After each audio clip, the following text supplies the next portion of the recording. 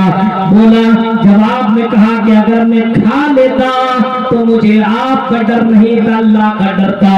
وہ اللہ تو مجھے دیکھ رہا ہے، اس اللہ کے سامنے تو مجھے جواب دینا پڑے گا، اس وجہ سے اس اللہ کے ڈر سے میں نے کوئی پھل 2 سال کے اندر نہیں کھایا ہے، آنے والا پھل نہیں کھایا۔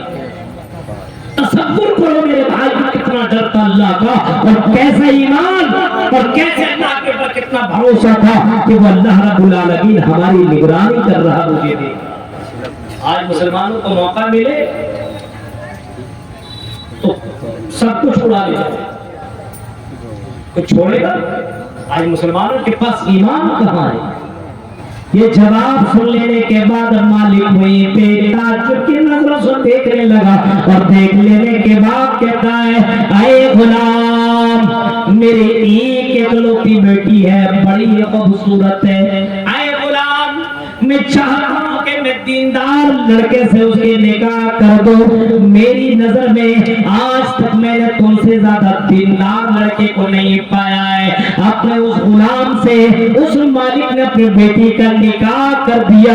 میرے پیارے ساتھیوں تصور کرو، غور کرو، ایک مالک نے ایمانداری کی وجہ سے اور اس کی ایمان کی وجہ سے اپنی پیاری اور خوبصورت سی بیٹی اس کے نکاح میں دے دیتا ہے۔ آج مسلمانوں کے اندر آپ کو کوئی ایمان نظر نہیں آئے گا۔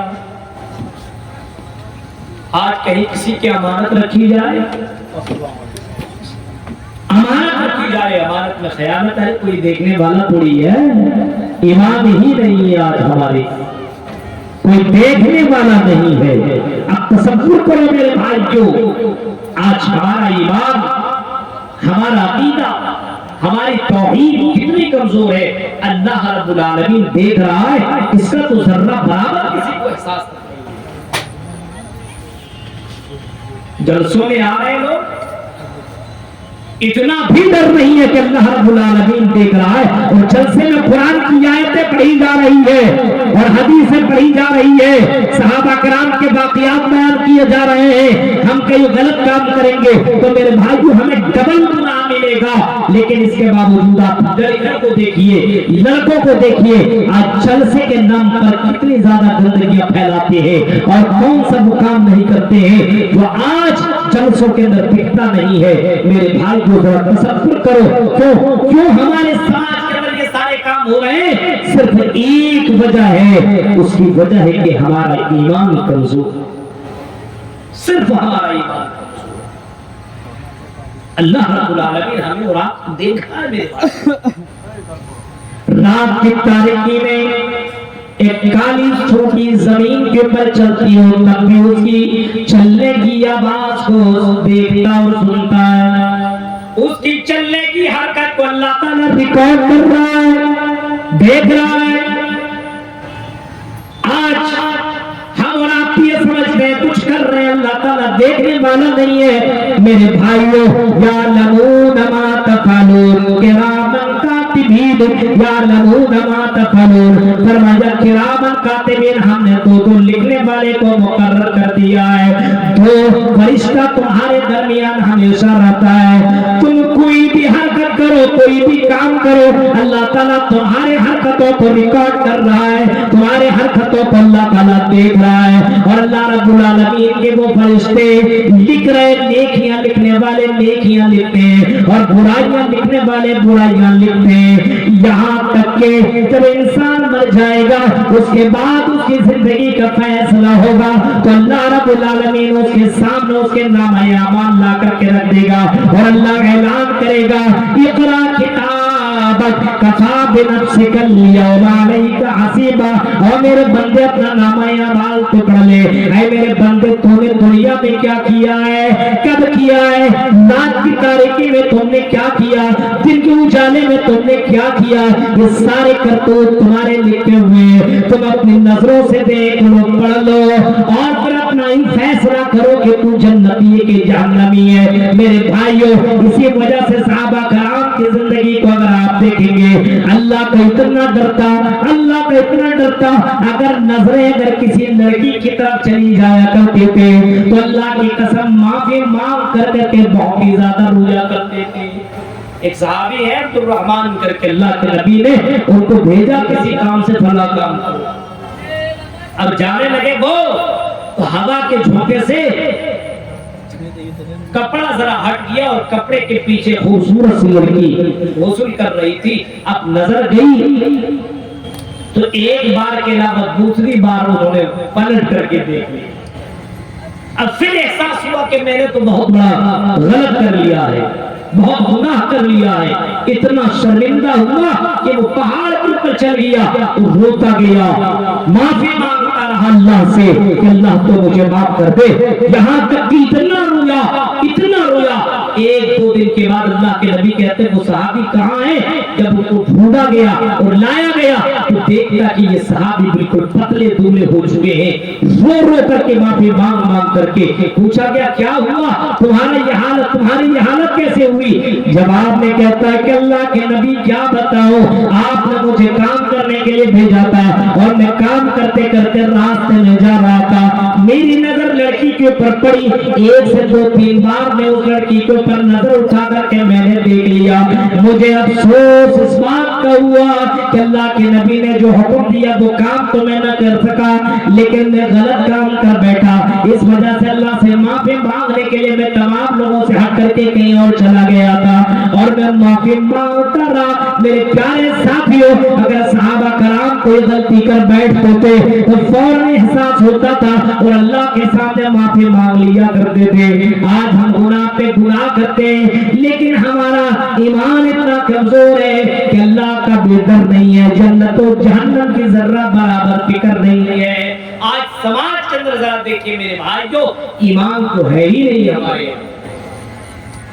الذین آمنوا ولم یلبسوا ایمانہم بظلم اولئک لہم الامن، جن لوگوں نے ایمان لایا اور ایمان کے ساتھ ظلم کو نہیں ملایا، شرک کو نہیں ملایا۔ ابھی یہ بات قولی اب یہ غیروں کا تہوار گزرا، کتنے مسلمانوں نے مٹھائیاں کھائی ہوگی، ہاں کوئی لا کر کے دے دیا، ڈھاکا ڈھک مار لیا، کون جاننے والا ہے کون دیکھنے والا ہے، کھا لیا۔ کتنے مسلمانوں نے پٹاخے پھوڑے، کتنے مسلمانوں نے پٹاخے پھوڑے، اور یہ میلے ٹھیلے میں جا کر کے یہ بھی اپنے بچوں کو پٹاخے دے دیتے لو، اور گھر کے باہر پٹاخے بچے پھوڑ رہے۔ ان بچوں کی تربیت کون کر رہا ہے؟ ماں باپ، اور ان کو سکھا رہا ہے کہ پھوڑ لو۔ میرے بھائیوں ذرا تصور کرو، اللہ کے نبی صلی اللہ علیہ وسلم بچے کو سمجھا رہے ہیں، چھوٹے سے بچے کو اللہ کے نبی درس دے رہے، سمجھا رہے ہیں، یا غلام، اے غلام، اذا سالت فسل اللہ، جب بھی مانگنا تو اللہ سے مانگنا، وَإِذَا اسْتَعَنْتَ فَاسْتَعِنْ بِاللَّهِ، اور جب بھی تم مدد طلب کرنا تو اللہ سے مدد طلب کرنا۔ محمد رسول اللہ کی جیونی اگر آپ پڑھیں گے، نبی اکرم کی زندگی پڑھیں گے، تو اللہ کے نبی صلی اللہ علیہ وسلم کھانا کھا رہے ہیں، اور اللہ کے نبی صلی اللہ علیہ وسلم کے ساتھ اور بھی لوگ بیٹھ کر کے کھانا کھا رہے ہیں، اسے درمیان ایک غلام بھی بیٹھ جاتا ہے، چھوٹا سا بچہ بھی کھانے کے ساتھ شامل ہو جاتا ہے، اور وہ بچہ جلدی جلدی کھانے لگتا ہے۔ اللہ کے نبی صلی اللہ علیہ وسلم نے فرمایا، کیا غلام، اے غلام، اتنی جلدی کھانے کی ضرورت نہیں ہے، سب سے پہلے تم بسم اللہ کہو، اللہ کا نام لو، وَقُلْ بِيَمِينِكَ، اور اپنے دائیں طرف سے کھانا اسٹارٹ کرو، دائیں ہاتھ سے کھاؤ، دائیں طرف سے کھاؤ، ادھر ادھر سے کھانے کی ضرورت نہیں ہے۔ ایک چھوٹے سے غلام بچے کو محمد رسول اللہ تربیت دے رہے ہیں۔ آج ہم اپنے بچوں کو تربیت نہیں دیتے، اپنے بچوں کو سکھاتے نہیں ہیں، وہی بچوں کو میلے میں لے جا کر کے، غیروں کے یہاں لے جا کر کے آپ پٹاخے دلاتے ہیں، آپ ان کو مٹھائیاں کھلا دیتے ہیں، اور میرے بھائیوں ان کے ذہن و دماغ میں آپ نے عقیدہ نہیں ڈالا، آپ نے ایمان نہیں بتایا، آپ نے ان کو عقیدہ توحید کا درس دیا۔ آج بہت سے مسلمان، ارے ہم منا رہے، ارے ٹھیک ہے، آپ لکم دینکم ولی دین بھی آپ نے پڑھا ہوگا۔ محمد رسول اللہ کے پاس کفار مکہ آئے، اے محمد کیوں جھگڑا کرتے ہو، کیوں لڑائی نہ کرتے ہو، تم ہمارے معبودوں کے خلاف نہ بولتے ہو، ہم تمہارے اللہ کے خلاف نہ بولو، تم ہمارے معبود کے خلاف نہ بولو، تم بے خوش رہو ہم بے خوش رہیں، تم بھی عبادت کرو ہمیں بھی عبادت کرنے دو، چلو آؤ محمد کمپرومائز کر لیتے ہیں، آؤ سمجھوتا کر لیتے ہیں، آؤ کمپرومائز کر لیتے ہیں، 6 مہینے تک ہم تیرے اللہ کی عبادت کریں گے، اور 6 مہینے تو ہمارے معبودوں کی عبادت تو کرنا، تو بھی خوش ہم بھی خوش، جھگڑا ختم ہو جائے گا۔ قرآن کی آیت کریمہ نازل ہو گئی، لکم دینکم ولی دین، اے لوگوں یہ دین تمہیں مبارک ہو، تمہارا دین تمہیں مبارک، ہمارا دین ہمیں مبارک ہو، نہ تم ہمیں لقمہ دو نہ ہم تمہیں لقمہ دے، نہ تم ہمیں ٹوکو نہ ہم تمہیں ٹوکے، تم اپنی عبادت کرتے رہو ہمیں اپنی عبادت کرنے دو۔ لیکن میرے بھائیوں توحید کے ساتھ محمد رسول اللہ نے کوئی کمپرومائز نہیں کیا۔ آج مسلمانوں کے اندر دیکھیے کہ ہر جگہ کا یہ معاملہ ہے کہ آج مسلمان ان سے کہیں کہیں تو ان سے زیادہ پٹاخے پھوڑنے لگتے ہیں، غیروں کہ رسم و رواج کو اپنانا بھی غلط ہے۔ اس کا مطلب آپ کو اپنے اسلام سے محبت نہیں، اپنے اسلام اور اپنے دین سے آپ کو محبت نہیں،